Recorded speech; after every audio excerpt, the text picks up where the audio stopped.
Oh, you got Shep. You like him? Yeah, you like Shep.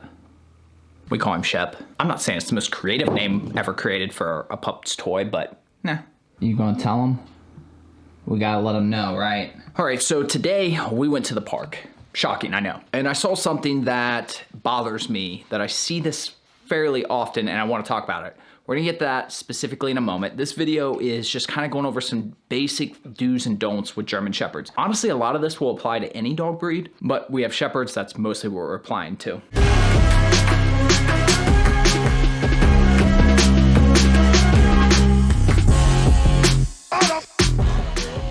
If you're new to the channel, my name is Will.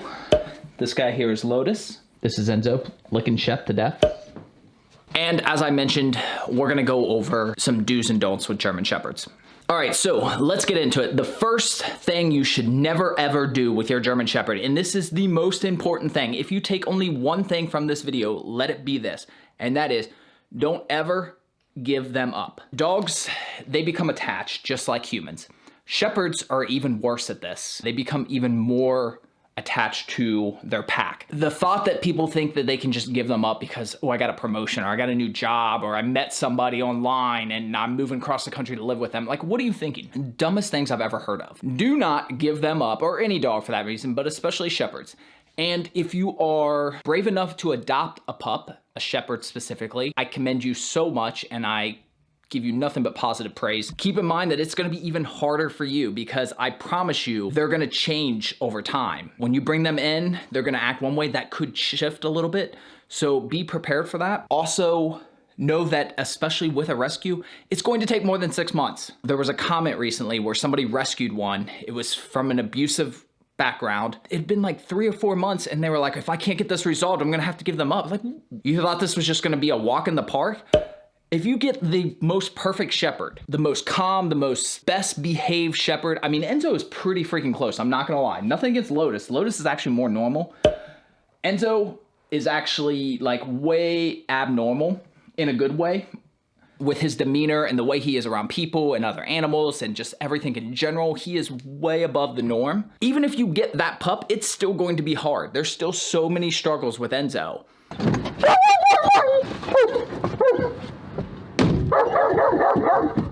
So the idea that you could just rescue a pup and then in a few months get rid of them because it's not working out. I rant about this occasionally. I'm gonna try to keep the rant short. Don't leave your comments of your excuses why. I will just delete them. I will block you. I don't care.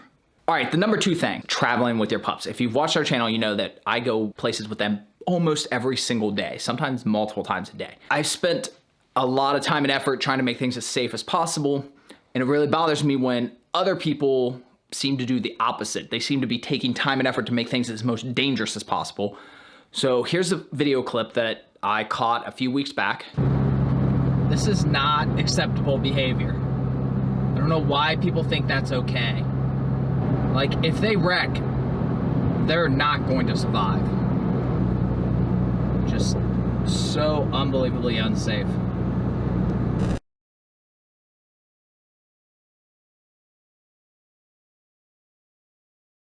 I don't know why people think this is acceptable.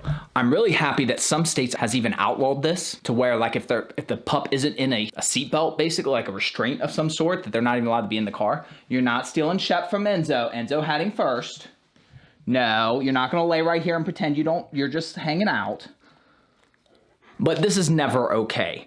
I realize that not everybody has a dedicated pup truck. There's some obvious do's and don'ts in life, and one of the obvious don'ts is don't put your dog in the back of a pickup truck. If you wreck, if you come to a sudden stop, if you have to swerve, there's no way they're gonna survive that. I mean, people, it just boggles my mind. Oh, I'm just running down the street to the park or something.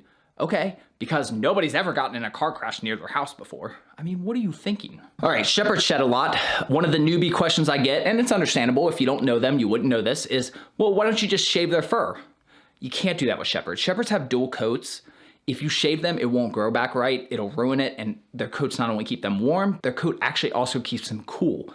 So even if you're like, well, I live in the South, they need their coat. Do not shave them. Now, we do like a little sanitary shave. Other than that, do not shave your pup. Brush it, sure. Shave it, no. Now, their fur does keep them cool, but moving on to my next point, if you live in areas like we do in most of the United States, where you're gonna have at least some points of the year that are really hot and humid. You'll notice if you go back and watch our videos, it's winter now, obviously, Christmas tree. But if you go back and watch our videos, you will notice that as we're in summer, you start seeing that we're at the parks at like sunrise, because I'm trying to beat that humidity. Now, I mentioned in the beginning that something today at the park stirred this kind of thought process in my head. So we're gonna go downstairs and I'm going to talk about the last thing that you should not be doing with your shepherd. Enzo, show him, say, this is concrete.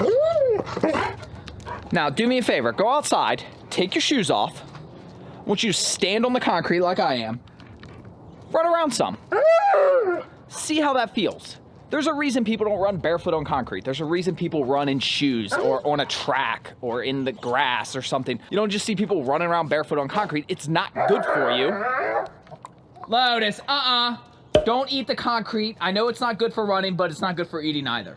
So don't do that. You know, I see people that have their dogs attached to them. They're going running and stuff. They're not meant for that. I mean, it's one thing if you do like cross-country running or something, maybe like on some trails, sure. But no, not on concrete. That's not cool. Okay, now we're gonna cover some things that you should do with your German Shepherd. Sit. Oh, that's a good sit. That's a good sit. Break. Good boy. Good boy. Good boy. Training is important. Shepherds, they're working dogs. They like to have a job. Not only should you train them to make your life easier, but it's better for them. So even if you're one of those people like, I don't care if my dog's trained or not, if you want to think about it from a selfish point of view, think about this. If they're trained, life is easier for you. You know, if I need them to do something, I can tell them to sit or wait or lay down or come. Like, you know, the people who say, oh, my dog doesn't need trained are the same people you hear yelling, come here, boy, come here, come here. You know, and they're running around screaming and stuff. So do yourself a favor on this one and have them trained. Seriously, what are you doing? Another thing you should do is crate train them. I have an entire video on crate training you can watch. You can go to Robert's channel, Robert Cabral, who we partner with. You can go to his channel or to his training program to learn about crate training. Like I said, or you can watch our video. Lotus, buddy, it's cool, just chill. Anyways, the point is, you'll notice that we still have our crates. Enzo is 4 years old right now. Still just a puppy though. Yeah, just my big boy. And to this day, if I come down here in the basement to do some work or whatever, work on the car, wash the car, anything I'm down here for a while, he will go lay in his crate. Lotus will too, mind you. They feel safe in there. They're den animals. They like their crates. So aside from the myriad of benefits, such as not destroying your house when you're gone and having someplace safe that you can put them when you need to have them away from something that's going on, if you're doing something, if you have like somebody coming into your house for a delivery, like you're getting an appliance or something, anything like that, they also just enjoy it. So not only should you crate train them, but leave the crates. Yes, I like my crate. Yeah, I like my crate. Now you'll notice down here that we have quite the selection of brushes. Well, that's a lighter. Yeah, don't use that on fur either. You know, we have a couple brushes here. I'll link these below if you're curious. Don't worry, I'm not gonna brush you right now. Don't worry. Don't worry. Put in the clip. You know the clip. We all know the clip. Wow. That always amazes me.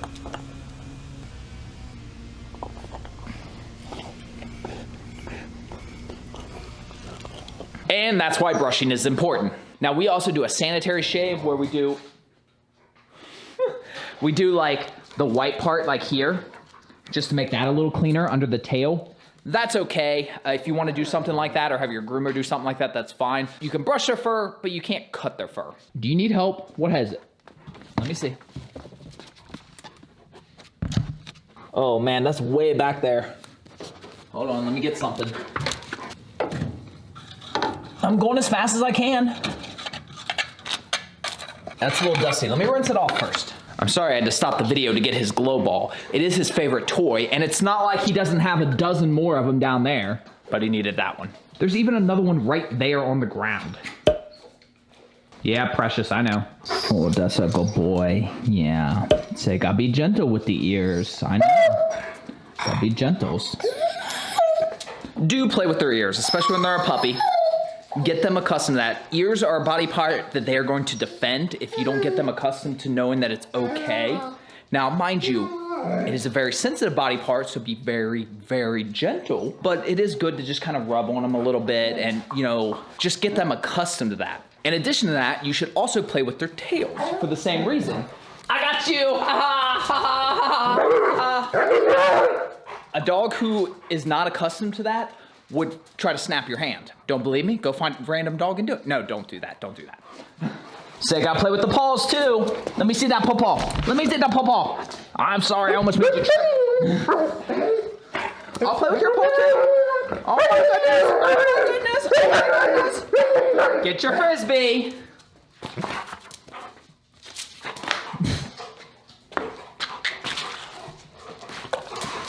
So paws, tails, ears, all good things. Really just in general, I mean, put your hands on their face, their mouth, all that stuff. Get them used to that. If you rescue, which is awesome, but if they're not a puppy, obviously you have to be way more cautious on doing this stuff, but it can be done, mind you. Enzo, I actually didn't play with his ears enough when he was a puppy. And when we got Lotus, Lotus had an ear infection as a puppy, so I was being very diligent about washing his ears and everything. So I started being more diligent about Enzo's ears, and Enzo fought me a little bit on that. So I just have to be real gentle and just do a little bit each time. And now he's fine.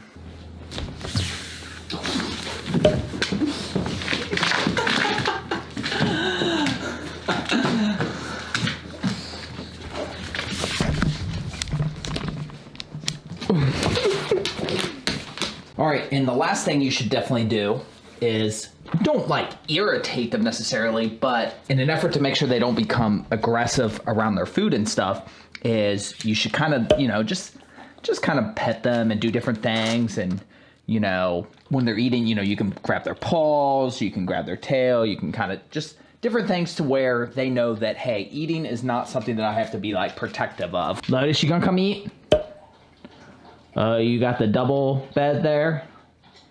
Oh man, you look awfully comfy. Wow, you so tired? Oh my goodness. Wow. Yeah, so tired. I know, it was a long day.